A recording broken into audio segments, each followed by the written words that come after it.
I'm Ashley Evans. Today we're joined by Dr. Priya Daya, a leading thinker in employee engagement and one of the principal minds behind the conscious engagement model here at Achievement Awards Group. Priya brings a powerful combination of behavioral insight, strategic clarity, and a deeply human-centered approach to her work. Her efforts have helped redefine what it means to foster genuine connection, motivation, and meaning at work. She's here today to unpack the evolution of the conscious engagement model. Welcome, Priya. Thank you, Ashley. So let's start at the beginning.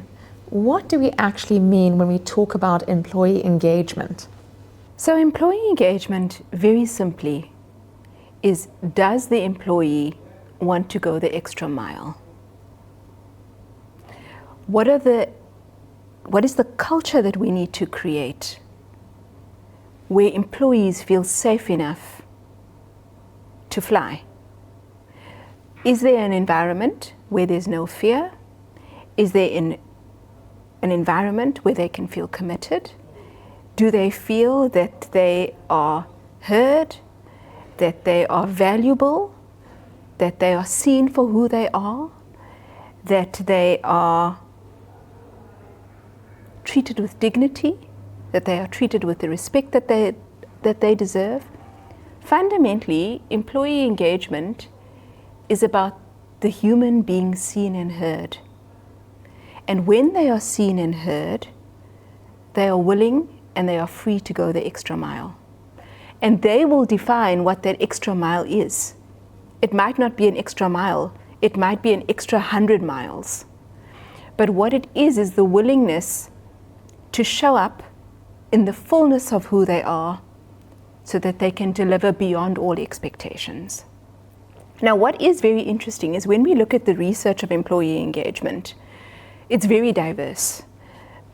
The heart of it is described very nicely by a global organization called Gallup, who do research in employee engagement.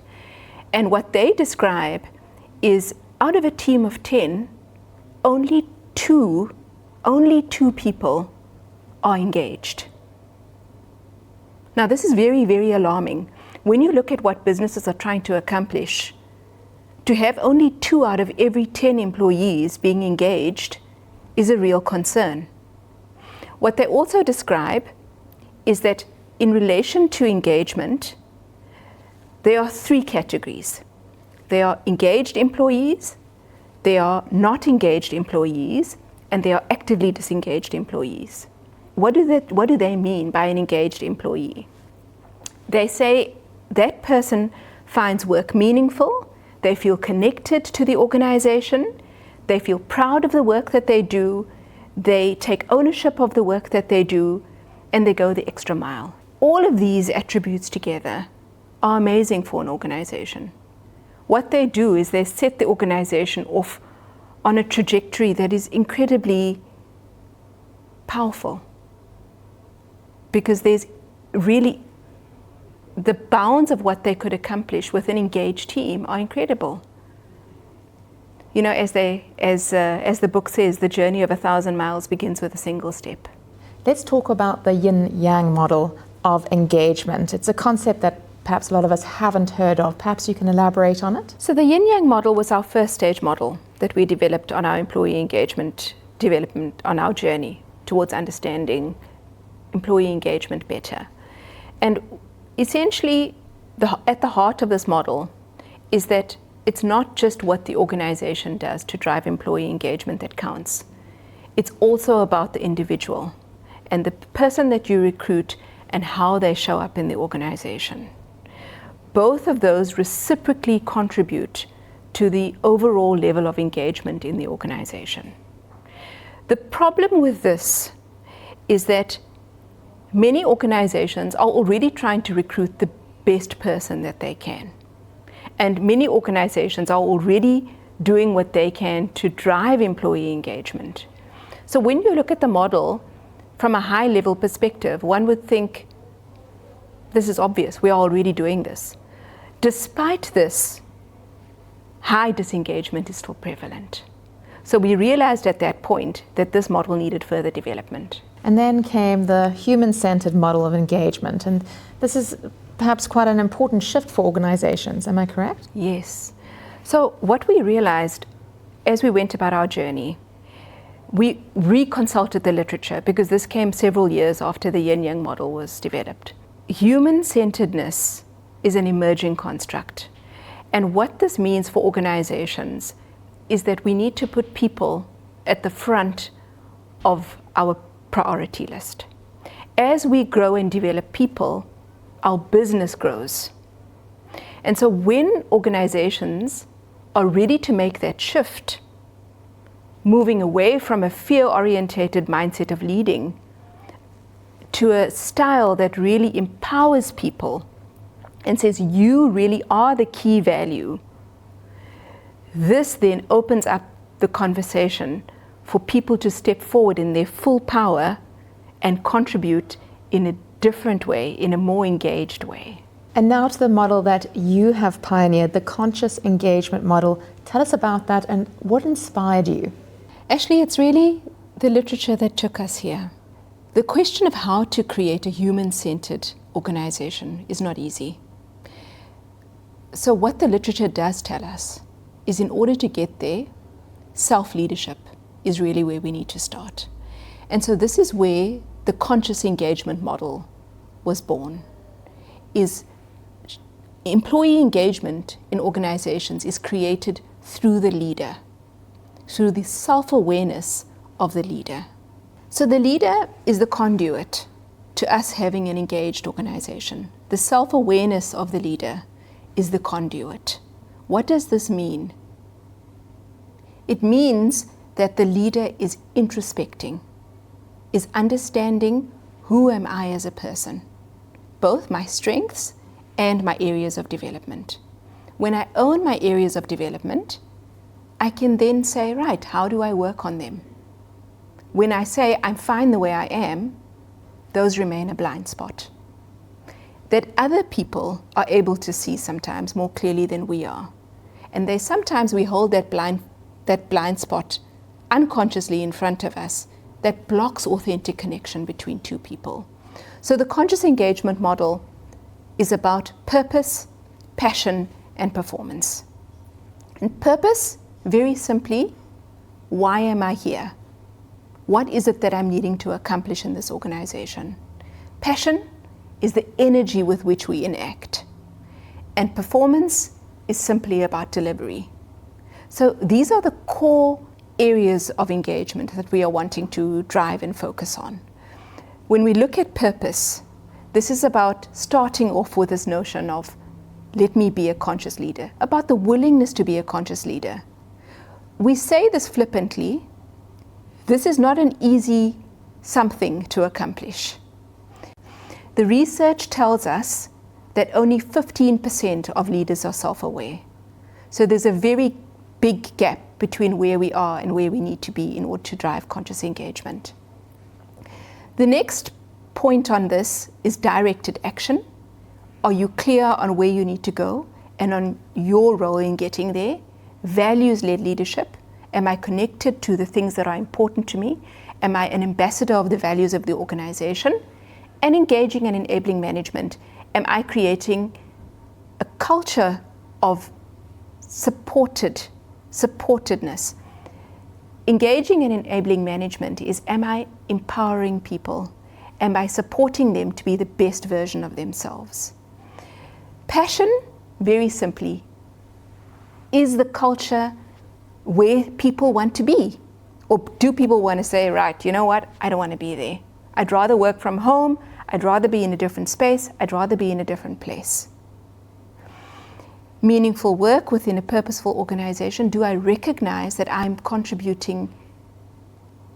Do I recognize that I'm contributing every day?